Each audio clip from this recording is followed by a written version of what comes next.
but Iowa State's not easy. It's not an easy place to recruit from.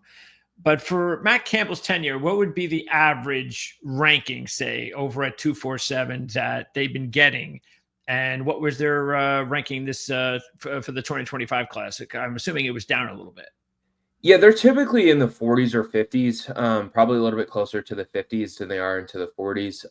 The 2025 class, I believe, finished 57th nationally, according to 24/7 Sports. They did have some significant wins in that class. Will Hawthorne, a local linebacker, 4-star prospect, is one of the players that I'm highest on in the class. He's a really good player.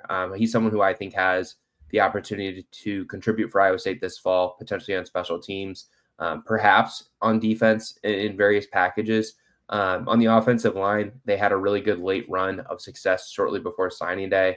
They flipped Qual away from Purdue, which doesn't sound like a big deal considering Purdue lost Ryan Walters. Obviously decided to fire him. But Qual is another 4-star prospect that they're really excited about bringing in. And then they also flipped an offensive lineman from Stanford, Vea Akalulu. He's someone who, big kid. They put really good weight on him during, the spring and the summer. And he's gotten to a point where, size-wise, that's really exciting for them. But I don't think he's going to play too much. Another name that I think that they're excited about in the long term is quarterback Alex Mansky, an in-state prospect. He was only able to play about half of the games last season, just 6 games, because he partially tore his UCL. But he was on track to be the top quarterback in the state of Iowa. He committed to Iowa State over serious pursuits from Kansas State and Texas A&M. Offensive coordinator Colin Klein really liked him, but Iowa State won. Mansky's recruitment, his rehab and his throwing schedule is ahead of schedule. Another significant win for them, and someone who I think could see the field this fall is probably Kamari Moore, someone who was previously committed to Oklahoma before he reopened his recruitment in the fall. Moore is a Kansas City area player, was a top 10 player in the state of Missouri in the 2025 recruiting class. Iowa State landed his commitment after he decommitted from Oklahoma after a previous pursuit from Nebraska is who they beat for Kamari Moore. So that's someone who I could see contributing. But typically Iowa State doesn't rely too much on true freshmen because they do such a good job of developing within the program and allowing players to cook and season before throwing them out onto the field in large roles. And have you seen that still the case through the transfer portal the last couple of years? I know they obviously have, like everyone else, they have to add transfer guys, but for the most part, because that seems to be the case. I'm looking here at the updated RLAD's depth chart, and only a couple possible transfers on offense and on defense. And, I've already done several interviews with several teams. Matter of fact, I think Oklahoma State, I mean, they're just flooded with transfers on offense and defense. So that seems to be, I guess, the MO continues as far as developing more than worrying about transfers. Yeah, Iowa State's not a program that's ever going to be able to go into the transfer portal and, I guess, be really aggressive in adding talent in that perspective. They're not the wealthiest program, right? Like, that's not a secret within the walls of Iowa State's program. They're also a program that tries its best to build through high school recruiting. I know every coach will say that at media days. I mean, turn on Big Ten media days this week. They're all going to talk about how they're a developmental program and how they prioritize high school recruiting. And they do, but some just do it more than others.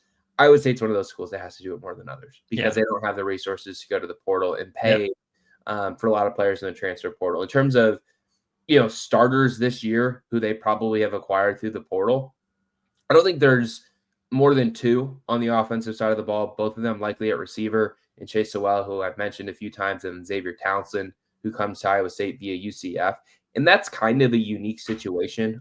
He's a 2022 high school class prospect. He was committed to Iowa State for several months during that recruiting cycle before flipping to UCF shortly before signing day. So not necessarily someone that they had within the program, but someone that they had extensive connection to, someone that they were really excited about in the 2022 class. So maybe a little bit different there. And then on the defensive side, you're probably going to see the most transfer impact along the defensive line. I think Tamatoa McDonough, transfer from Yale, who had 6.5 sacks last year in the Ivy League, will start for Iowa State at defensive end. And then in the secondary, I think you could see another starter on the defensive side. I would probably circle Trey Bell, a transfer defensive back from FCS Lindenwood. I project him to start opposite John Tez Williams. But other than that, I mean, it's not going to be more than those players. You might have a few more transfers contribute on the defensive line. Cannon Butler, transfer from Northern Iowa, and Von Troy Malone, a transfer from Tulsa, could also transfer to make an impact as a defensive end. But for the most part, it's high school recruited prospects at Iowa State. Okay. And this is the other kid you said, right? Tamatoa McDonough? Yep. He's a transfer from Yale. Had 6.5 sacks last year. I believe he led the Ivy League in tackles for loss. He's someone that they need to make an impact for Iowa State this upcoming season for sure. Okay. Let's now go over, because there's so much returning talent on offense. We know about Becht. Well, let's start with Becht. So what's the expectation? I don't know how long you've been following the program for years as far as the quarterback situation, but as far as Becht, I mean, obviously Purdy's right now in a class by himself. But as far as Becht, how does he compare to someone like Purdy? I think with a strong season, he'll put himself in that category. I think some in Iowa State circles would already say he's in that category, to be honest with you. If he passes for 3,000 yards this season, he'll become the first Iowa State quarterback since at least the formation of the Big 12. So back in 1996 to throw for 3,000 yards in 3 consecutive seasons. Brock Purdy never did that. Now, some would probably identify the 2020 season as, well, did he play enough games? He did. Like, they played 12 games and he fell short of the 3,000-yard threshold. Now, Becht did it in 13 games last year, and it was 3,100 yards roughly in 2023. So it's kind of close, but it's close. But he did it. It's a counting stat. Last year, his total yardage increased to about 3,500 yards. His touchdowns went up to 25 on the season. I think that, he benefited greatly the last 2 years from being able to play with 2 star receivers. I don't know if nationally people knew, or even inside the Big 12, people knew how good Iowa State's top 2 receivers were last year until like mid-October, late November, somewhere within that stretch where it became clear that they're not Jeremiah Smith and Emeka Ibuka, but they're really, really good. Yeah. Like, they were both day 2 NFL draft picks for a reason, and very few teams have two receivers of that talent level. It's now Becht's job, in my opinion, to elevate the offense around him, where, his first 2 years, he was able to rely on 2 talented receivers to help him come along. So I think it kind of transitions a little bit now to where there's more of an onus on him to produce at a higher level. I think certain goals for him, I mean, he's got to get the completion percentage back above 60%. That falling below 60% a year ago is something that I have identified as, I don't want to say concern, but an area that certainly catches your attention. I also think you want to see his yards per attempt get up closer towards 8. It was at 8.5 in 2023. His first year starting, it was closer to 7.5 last year. So can you get closer to 8, maybe find a happy medium, and continue to be someone who throws for 20 to 25 touchdowns, throws for 7 to 10 interceptions, because that's just what most quarterbacks are going to do when they throw it as much as him. Listen, I think he's a really good quarterback. There's so many good passers in the Big 12 this year. Entering the season, I think there's 9 who had at least 2,400 passing yards last season. If you wanted to rank Rocco Becht as your number 1 quarterback in the Big 12 entering the year, I wouldn't call you crazy. If you wanted to rank him number 7, I also would not call you crazy. I think it's really hard to separate guys in the Big 12, but I think Rocco Becht has shown throughout the last 2 years, he's got a really good ability to win football games, step up in key moments. You saw that last year with wins in comeback fashion against Iowa, against UCF, against Utah, certainly against Miami in the Pop-Tarts Bowl. Like, he's got a lot of gumption to him, and I think that that's just as important as anything else. So he needs to be better and elevate the people around him this year as he steps into his 3rd year as starting quarterback. But there's a lot of expectations and hope that he's able to do that. And, if he does do it, he's going to continue to cement himself as one of the 2 best quarterbacks in Iowa State history. Okay. So staying on offense, give me some players that you think, again, from the holdovers, could take that next step. Like, if you had to pick a breakout player or 2 on the offensive side. Yeah, I mean, I would probably, maybe this is an interesting pivot point. You probably expect me to go to receiver or running back. I'm actually going to tight end. Okay. Gabe Burkle is one of the most interesting players on this roster, in my opinion. Ben Bramer, as a freshman tight end in 2023, was an All American by 24/7 Sports and The Athletic. So that's a big deal. I think he's someone who has upside of being an NFL draft pick this upcoming year. Bramer does. And that's because as a freshman, he had about 350 receiving yards, a couple touchdowns. Last year he was hurt, and he didn't get more than 200 receiving yards. I think he only had 1 or 2 touchdown receptions, but he didn't really play in the last 7 or 8 games of the season. But during that time, Burkle exploded and like replaced Bramer's pass catching ability. Okay. So in the first 6 or 7 games of last season, I think Burkle had 2 catches for like 13 or 15 yards total on the year. In the last 7 games, he ended the season with 20 to 25 total catches with close to 300 yards. So the way I look at that is Iowa State potentially has 2 really dynamic tight ends, and they're a program that loves to run 12 personnel. Which Gabe Burkle shows up for Iowa State this year? The one who made an impact in the passing game in the second half of last season, or the one who was just kind of like there in the passing game but wasn't necessarily involved in it in the first 6 or 7 games of last season? If the 2 of them are really reliable pass catchers, I think Beck's ability to contribute at a high level and help the offense move along early in the season will be at a higher point because he's going to have to build rapport with Xavier Townsend and Chase Sowell. And I think he already has it with Bramer and Burkle. But Burkle's someone who just a weird, like, it's weird that he went from like a non existent pass catcher to probably their 3rd most reliable pass catcher once Bramer went down last year behind the 2-star receivers. So I think Burkle's got true breakout potential, while Bramer also does. So I would identify those 2 tight ends as key players for Iowa State and just their overall offensive approach and scheme this year, because I think the tight ends are really important for them early in the season. Yep, definitely going to need help there with the 2 big receivers gone. And of course, you mentioned the transfers. Do they have another receiver, a holdover receiver that you think is capable of being a big part of the offense?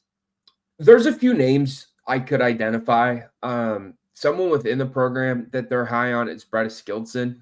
He'll be a 2nd-year player for Iowa State this year, a true sophomore. Contributed for them a lot on special teams last season. Wasn't someone who was heavily involved in the offense, but he had 2 catches, I believe, against Cincinnati last year that both led to first down conversions. That wasn't a game that was particularly close, but that's a step in the right direction for a true freshman. He's someone who's been talked about a lot, whether it be by Matt Campbell, coaches. Rocco Beck mentioned him at Big 12 Media Days as a name that could be a breakout candidate as well.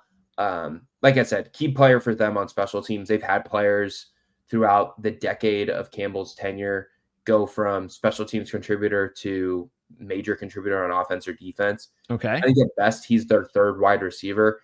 If it's not a Skildson, I think you can maybe identify Dominic Overby, another 2nd-year receiver for them. He only had 1 catch, I think, last year. I think it also went for a first down, if I remember correctly. Carson Brown is a former walk-on. He had 10 or 12 catches last year for 150 yards. He was like their 3rd wide receiver option, but they didn't really have one because of how good Higgins and Knoll were. And then I would be kind of interested to see what Eli Green's role is for them. He was more productive early in the year, but then he just kind of like fell out of the rotation completely as the season progressed. And he enters his last year of eligibility. I'm just fascinated to see how they get him involved, if at all, this season. But in terms of ranking those 3, to me, it would go Skildson, Overby, Green in terms of wide receivers capable of making an impact behind Sowell and Xavier Townsend. Okay. Who's Daniel Jackson then? Yeah, interesting name there. So he has battled injury throughout his career. He missed last season because of a lower leg injury, missed the entire season, has battled injury throughout his career. I think this will be his 6th college season, if I remember correctly. Okay. To me, he's like a true X factor because he could be like a nice safety blanket, a nice possession guy for Iowa State. Back in the 2023 season, he had 2 touchdown receptions against Oklahoma State. That was a home win for Iowa State. And that was before Oklahoma State really like figured things out and then made a run to the Big 12 championship game where they lost to Texas in pretty convincing fashion. But I think Jackson, there was a chance that he was going to be done with football based off of the injury from a year ago.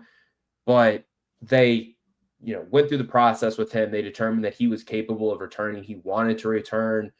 He was committed to returning. And I think his role is just kind of like up in the air. Like there's a world where he is their third receiver. There's a world where he's just kind of like a veteran voice leader, someone who's been in the program, holds people accountable, good locker room guy. Okay. I think it'll be interesting to see what he does for them, just because he, coming off of a very serious lower leg injury, we'll have to see what his ability to contribute is. All right, the running game. Now we know that I think if we take a look back at Campbell's best teams, he always had a stud in the backfield. And I know as a Jet fan with Breece Hall more than anybody.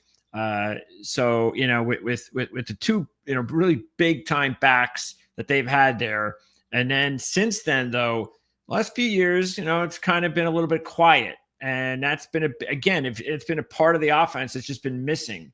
Do you see any reason in the world that that's going to change this year? Because it looks like the same couple of veterans are returning. I don't know whether or not they're capable of another step up as far as their production is concerned, or, do they have someone else that might be able to step onto the field and, do something special? How's the backfield look?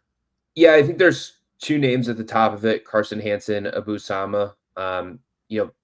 Hansen rushed for like 750 yards last season. I think he had 13 rushing touchdowns, 2 receiving touchdowns. So 15 touchdowns is like a productive season. Sure. He's just not someone who you're necessarily going to see make a huge impact in terms of like explosive plays. I think that's something where nationally, like Abu Sama is more well known for that, right? When you think back to the way he played against Kansas State back in 2023 with the 3 touchdown runs of at least 60 yards.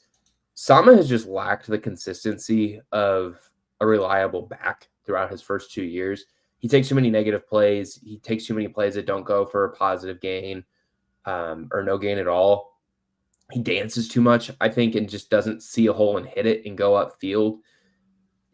There's a world where the 2 of them rush for 600 yards this year. I don't know how big of an accomplishment you think that is, like 2 backs for 600 yards. Some would say it's a big accomplishment. Others would say it's not a huge accomplishment. I guess it depends on the school. Yeah. I would say it hasn't had that happen with 2 backs since the Big 12 was formed in 1996.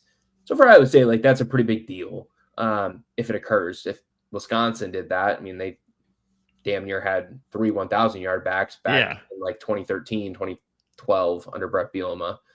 And then they decided, by the way, to scrap that offense. We don't need that production. Let's bring in a new coach and let's start throwing the football around and look at how that's worked out for Wisconsin over do the dairy raid, as they affectionately called it. Yeah, I think that they have the potential in terms of those top 2 to be like a middle of the pack Big 12 running back room. Okay, I don't think it's like super high ceiling, but I don't think the floor is horrible. What concerns me about this room is that they don't really necessarily have a proven third back. That's concerning because that's a position that obviously gets dinged up, suffers injuries. A year ago, they added Jalen Jackson, small, shifty, speedy back from Eastern Michigan, and it paid off for them. He had about 340, 350 rushing yards last year, had a handful of rushing touchdowns. Had a really good game for Iowa State against West Virginia, against Houston, and then probably his best game would have been a home game against Baylor. They didn't go make that type of addition this year. To me, that signals that they're very confident in what second-year back Dylan Lee can provide. And if not Lee, incoming true freshman River Peppers from Independence, Missouri, a 3-star prospect who committed to Iowa State over interest from Kansas State. A lot of Ivy League schools and Northwestern was also interested in him.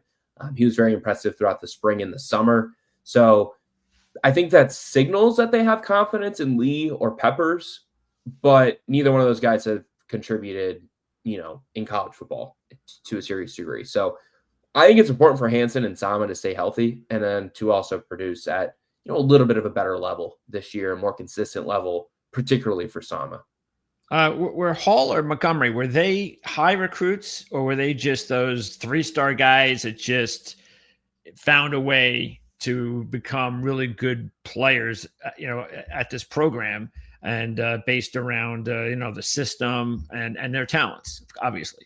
Yeah, they were both just great evals and great developmental stories for Iowa State. Okay. And I think Brees Hall is probably the best developmental story for Iowa State. Him or Will McDonald. I mean, both of those players very Oh well yeah. as a Jets fan, like you said. I mean, McDonald's one of, I think, just 2 first-round draft picks in program history. And maybe the first since like the 70s or something. I'd have to double check that. McDonald being selected was before I covered the program. But I think Hall is probably as good of a developmental story as they've had. I think Montgomery, obviously a high level NFL back as well. But yeah, I mean, they don't get a ton of blue chip prospects. So No. neither Hall or Montgomery was, a 4 or 5-star prospect coming out of high school. And, that's a huge credit to Iowa State for finding them, evaluating them, and developing them once they got to Ames. Okay. And how's their offensive line look? They bring in a lot of, looks like it's a veteran unit. Are they bringing a lot of returning starters back? At least 3 of them? Yep, returning 3 starters on the offensive line. Tyler Miller returns as a right tackle. This will be his 3rd season starting there for the Cyclones. Brendan Black, he's never played center before, but he's going to move from right guard to center this year. He spent the offseason, the spring, learning how to snap. That's something that they talked a lot about. And then at left guard, Dylan Barrett returns. Barrett transferred in from Wisconsin last offseason. Hadn't played much as a Badger, but was one of Iowa State's best offensive linemen last year when he was healthy. He got rolled up on, I believe, and suffered a lower body injury against West Virginia. So that kept him in and out of the lineup as the season progressed after the win in Morgantown. And then left tackle, you can count this as like a half returner, I guess, as a starter. James Neal. He started the first 2 or 3 games last season, and then Jalen Travis, the offensive lineman selected by the Colts in the 4th round, got healthy, started for them at left tackle throughout the remainder of the season. But Neal was their starting left tackle in 2023 when they went to the Liberty Bowl. And he's someone that they probably need to be a little bit better than he was back in 2023. He's a really good athlete. They really like his quickness, his good footwork, things like that. But I feel like they needed to improve his tenacity, his physicality, maybe even his football IQ as a former JUCO product. He's someone who I would expect to start at left tackle this year. If not him, I think Garrett Rutledge, a second-year player for the Cyclones, could start at offensive tackle on the left side. He's someone that I know Matt Campbell internally is really high on. And then at right guard, with Black moving to center, the name I would identify as Trevor Burr.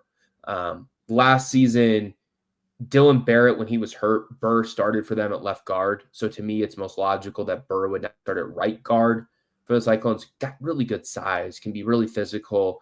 If it's not Burr, I would expect it to be Dalen Hazard, who starts at right guard. Yeah, we don't have Rutledge here. So what's his story? Yeah, small town kid from Iowa, not a name that a lot of people probably know too well. Believe he was a member of the 2024 recruiting class. He, I mentioned a little bit earlier in the 2024 class or in the 2025 class, they had a good run of late offensive linemen to join the class. It was a similar situation in 2024, and Rutledge is one of those kids. He's from Council Bluffs, Iowa, which is right on the border with Omaha. Not really a small town. It's a bigger town, honestly, in Iowa, but was an unheralded kid that came about their desk shortly before signing day, was a top 15 or 20 recruit in the state by 24/7 Sports. Really big kid, 6'5", 6'6", carries his weight really well. Kind of has gotten to a point where he's lean, I would say. Like seeing him around campus this summer, seeing him in the facility this summer, he looks how you want an offensive tackle to look. I don't think he's going to start for them this year, but he certainly has a ceiling that they're very high on inside of the program. Okay. Let's look at the defense now. So give me who's the leader of this defense? It's got to be Dominique Orange, the defensive tackle. he was incredibly good last year in the last 6 games of the season. He had more pressures in the last 6 games of the season than he did in the first 8 games of the season combined. I think it was 13 pressures from the interior position of Iowa State's 3-3-5 defense. I would expect him to play exclusively on the interior of the Cyclone defensive line this year. He kind of had the versatility in the past to play both defensive end and nose tackle, but he's much more of a nose tackle than he is a defensive end. Okay. Someone who, coming out of high school, had offers from all the best programs in the country. He was a COVID era kid. And during that time, from what I was told, I didn't cover his recruitment, but from what I was told from people who did, is he gained a lot of bad weight, wasn't in the best shape, had lost a lot of those major opportunities. I know Georgia had offered him, I believe Texas had as well. Those opportunities moved on, and Iowa State took a chance on him, kind of on the urging of his high school coach, who was like, just give him a chance. He just needs a structure. He just needs to be in a program. And he's really performed well for Iowa State, and he, particularly so in the last 6 games of last season. I think that in terms of offseason acquisitions or players returning or coming into the program, Dominique Orange, in my opinion, is the number 2 player of significance for that behind Beck. Like, he arguably is their best player, regardless of position. Like, he's going to be an NFL draft pick, probably a day 2 guy right now, I would project. Big, physical, quick. They're going to challenge him to play 60 to 70% of snaps this fall. A year ago, he's closer to 40%. So that's a big challenge for him with the conditioning. But he's someone who has taken it on head first and seems really excited about the opportunity this fall. Okay. Where are the sacks going to come from? It's a good question. They had just 16 a season ago. I think they had just 31 quarterback hits a season ago, according to PFF. That number probably needs to increase. I think some of it could come from the linebacker position with Caleb Bacon being healthy again. We talked about the Yale transfer, Tamatoa McDonough, a little bit earlier. I think he had 6.5 sacks last season at Yale. I think Iowa State hopes that the transition to the Big 12 isn't too overwhelming for McDonough. He's someone who could give them positive production in the pass rush. I also think that you could potentially see an improvement from Ikenna Ezeagu. He's someone who they probably played more than they anticipated last year. And I know Matt Campbell has said positive things about the way he played, but I think that he can continue to take a step forward as he enters what should be his third year in the program this fall. I think he's a big X factor just for their defense in general because they have so many moving parts on their defensive line. He's a holdover from last season. He's someone who should be capable of playing a bigger and more productive role with Tyler Onyedem transferring to Texas A&M, with J.R. Singleton and Joey Peterson both exhausting their eligibility.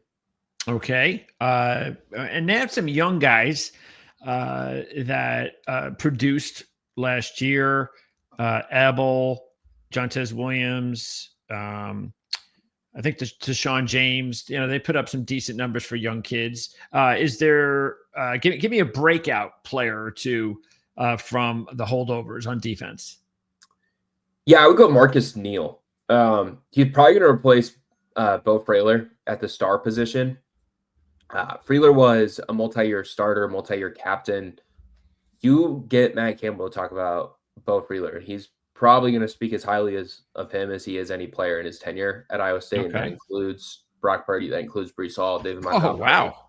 Yeah, Allen Lazard. Like, in terms of the character, yeah, he might speak higher of Bo Freyler than any player he's coached. Like, he's called him maybe the best leader he's ever coached. So that speaks really highly of him. Where did he end up? He had a ton of health issues throughout his career, lots of shoulder issues. He is not playing any longer. Too bad. It is. Really nice kid, bright kid, passionate about Iowa State football, obviously. But he suffered a lower body injury. I believe it was a knee injury against Miami in the Pop-Tarts Bowl. And that allowed Neal, a former four-star prospect in the 2024 class, to step in and play. Okay. And it might have been a blessing in disguise because now Neal is probably going to start for them at that same position. And really compact athlete. Like, you see him, he's stacked. Got big traps, arms, shoulders, great shape. Someone who, I mean, you can just kind of see it in that Yeah. picture, right? Like chiseled jawline. Doesn't look like a defensive back. No, big, thick neck, right? Like Yep. this kid, I'm high on him. I think he has the potential to be one of Iowa State's better defensive players. I think he should be a starter for them this upcoming season. And he certainly had a good freshman season for Iowa State a year ago. All right. Any other players to keep an eye on, potential breakouts on defense? I don't know if I would define this necessarily as a breakout as much as I would bounce back. They probably need free safety Jeremiah Cooper to play better than he did a season ago. That's right. Yeah. Cooper back in 2023 led the team with 5 picks, was much better in coverage, was a more reliable tackler than he was in 2025, than he was in 2024, excuse me. Speaking with him at Big 12 Media Days, he said that was like the worst season of football he's ever played, dating back to when he was a kid. He was very disappointed in it, obviously. He prided himself on having a much better senior season, being a consistent leader for them, being someone who can be counted on to contribute at a more respectable level, I guess you could say, as he enters his 2025 season. I think that Cooper is saying all the right things, and the staff seems to be saying a lot of the right things as he enters his final season with the program. But does he put it all together and play closer to the 2023 level that he did? Because if he does, I think he's got like all Big 12 potential and could be like a mid to late NFL draft pick. Yeah. He totally forgot that he had wondered why he wasn't playing well, particularly last year after the 2023. So that would be big. And I noticed Williams, like I said, he put up some decent numbers. I think he led the team in interceptions, I believe, Correct. last year. 4. Okay. And again, that could be misleading. But is there anyone that, because we know how big the losses are at receiver, and you just mentioned the linebacker, and of course Porter at corner is another one, as far as guys that have left the program. What would you say outside of the 2 receivers and give me like a position, or maybe even mention a player that the team lost either through graduation or transfer that you think they're going to have a hard time replacing? That's a good question. Outside of the receivers that they're going to have a hard time replacing, Yeah. I would probably go to Jalen Travis in having to go back to James Neal. I don't think Travis allowed a sack in any play last year. Beyond that, a step further, in talking with their offensive line coach this spring, I don't know how true this is, but the way he phrased it to me was that Jalen Travis never lost a rep during practice last season. So that seems like a difficult thing to replace, in my opinion. So we'll see how that goes. Like I said, Neal wasn't nearly as productive as they probably would have liked in 2023, but he's got more experience. This is his 3rd or 4th year in the program. He got an opportunity to develop kind of in the shadows last year as a tackle. I think that could be valuable for them. So I think replacing Travis is probably going to be difficult for them. And, we didn't have to talk about him a lot last year because he was just you like that. Yeah. Yeah. Like anytime you have to talk about the offensive line, right? The old saying goes like, that's not a good thing. No. And we didn't have to talk about them too much. Like they had poor moments or questionable moments, but they never had like outwardly horrible games like they did in 2023, where like they could not run the ball against Memphis in that Liberty Bowl that they lost.